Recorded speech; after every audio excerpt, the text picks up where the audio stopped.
Those Days with the Monsters, Part 4. Kirrel Nectar, Liaison to the Humans, Report 5. I quit. That's it. I'm done. Get me off this ship and get a trained psychologist out here. These people are mental. I can't do this. Looking at them, I don't even know what kind of sick thought process they use anymore. I don't want to die out here. Get me off this damn ship. A moment later, Kirrel's red and yellow frills paled a bit and settled from their full alert position. I guess I should explain.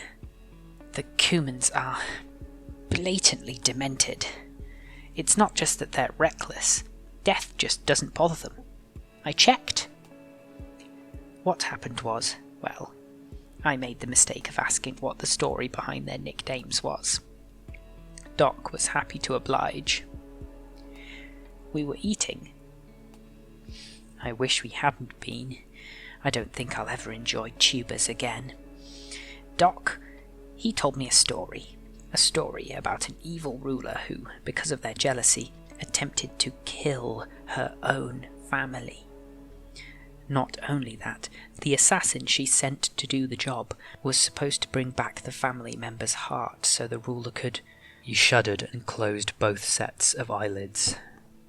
So the ruler could eat it. Kirrel was grateful that his lunch had already escaped earlier. Losing his meal in front of the department would be embarrassing. The assassin couldn't do it, and instead abandoned the family member inside the forest. Apparently there were a lot of predators in this sort of forest when the story was first told, so it was basically just killing her by proxy anyway. But somehow she made it to a little cottage with 7 small creatures in it. Apparently Doc, Sneezy, Dopey, Grumpy and Sleepy are the names of some of them. The humans debated for a while if these dwarves were smaller humans or of a different species. Humans don't seem to focus very well. But then they said that the ruler somehow discovered that her family member was alive and came after her again, this time with poison.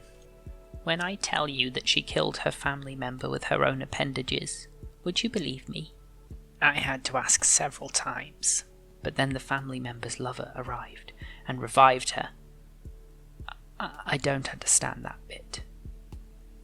The humans have made sure to let me know that romance doesn't actually restore dead humans. That's a relief to know, honestly. But she revived and went to live with her lover, and they were happy together. Not much happened to the evil ruler, but knowing that the human she was jealous of was living happily must have bothered her at least somewhat. Kirrel took a deep breath, his frills turning a deep navy blue with sadness.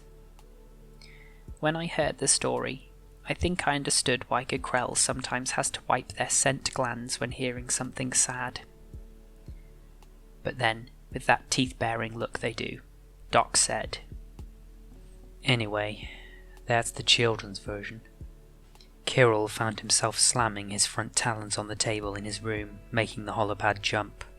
The children's version? They tell this stuff to their children? Doc said there's another version they don't tell children. He started to tell me. I can't repeat it here. I think that's about where I lost my lunch. But they were so calm about it, as if red-hot iron shoes were normal. Normal! I can't do this. The whole damn species is insane. I don't even know what kind of thoughts are in their heads anymore. I was just thinking that I was feeling a bit too comfortable with their wildness, and then this. Please, Corixus, get me the hell off this ship. Kirrel moved to send the message, but paused.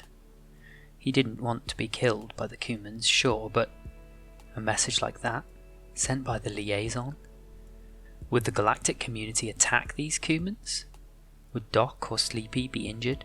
What about the captain? He wanted to get off this ship, not destroy everyone else aboard. Would the department overreact if he sent this message? Was there a way to overreact to what he'd learned? No. I'm a liaison now. I have to work for both species. and this recording was decidedly not in the favour of the Cumans. With a sigh, Kirrel deleted his recording and started over. Kirrel Nakter, liaison to the Cumans. Report 5. We don't know nearly enough about the Cuman homeworld. I've discovered that they're comfortable, at least in story form, with death. Not just that, they're comfortable with death in horrible ways. I know that the Cuman home planet was going to be named a Class 1 Death World because of the microbe issue, but I think we should think about it more carefully. I'd put it in a much higher category if they're this comfortable with death. I don't think I want to know any more Cuman stories, not if they're all full of death and things like this. I'll try and learn more about the Cuman homeworld, but I would hold off on classifying it beyond Death World for now. Not to tell you how to do your jobs, but that's my opinion. Cuman cleverness is incredible. Half the crew can read rudimentary galactic standard by now, and they're writing things to me to improve. It's led to some funny misunderstandings, like the time when Doc asked if I was drunk. He meant to ask if I was awake. There have been a few misunderstandings that, while funny, can't be repeated here in the interest of at least pretending to be professional. The Cuman Grumpy in particular is paying close attention to making sure he's reading it exactly right. Sometimes he'll come to my quarters and wake me up to ask the difference between 2 words, and sometimes the difference is really small. I hope I can answer properly. If I make a mistake, he might explode the warp core or something. Grumpy seems to live for tinkering, especially with dangerous equipment. If all Cuman engineers are like him, I'm surprised that they didn't either blow up the entire species or dominate the whole galaxy by now. I think that Cumans are motivated by novelty. That or difficulty, I can't tell for sure. They get this manic look in their eyes, and you know they're about to do something insane, but half the time it's just something completely new. It's not any less insane, but it's just a new kind of insane. I've woken up to a massive holo projection of something they call Jurassic Park, at absurd volume. It was very unfair in my opinion. I'd had a late night. Also, there was blood. I never thought I don't like waking up to holo projected blood was something I'd have to say, but apparently now I've had to say it. Kirrel sighed, his frills turning silver. I hope I can stick it out, but I think at some point I'm really going to need therapy.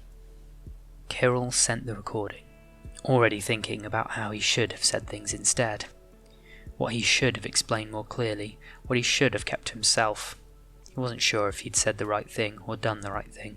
He wanted off this ship. He wanted it to be someone else's problem. They would probably do it better than he would. There was probably a better solution than just ignoring the Cuman's fascination with death, but he didn't know what. He was a cargo jockey, not a diplomat. Kirrel?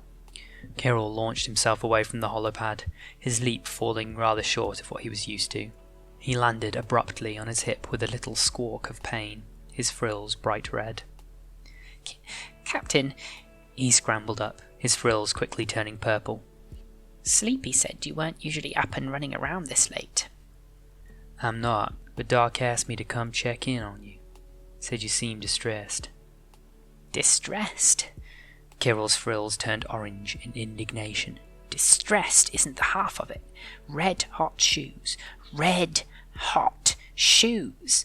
In a children's story. We don't usually tell our children the red hot shoes part. The captain sighed and leaned against the doorway.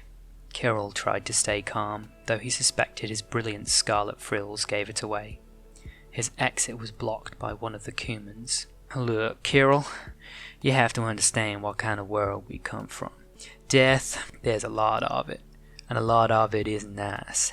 It's only pretty recently that we started trying to shield children from it. Before that, I think the prevailing wisdom was that children should know what the world is so it doesn't take them by surprise.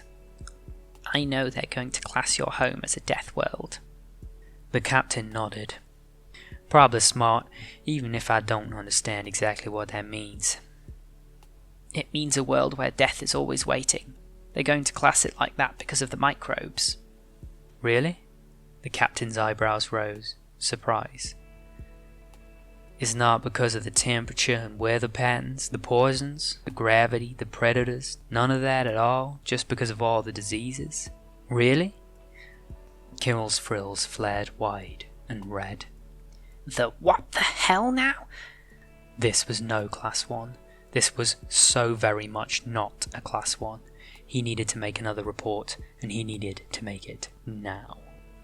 Captain, for the sake of every damn species in this galaxy, explain.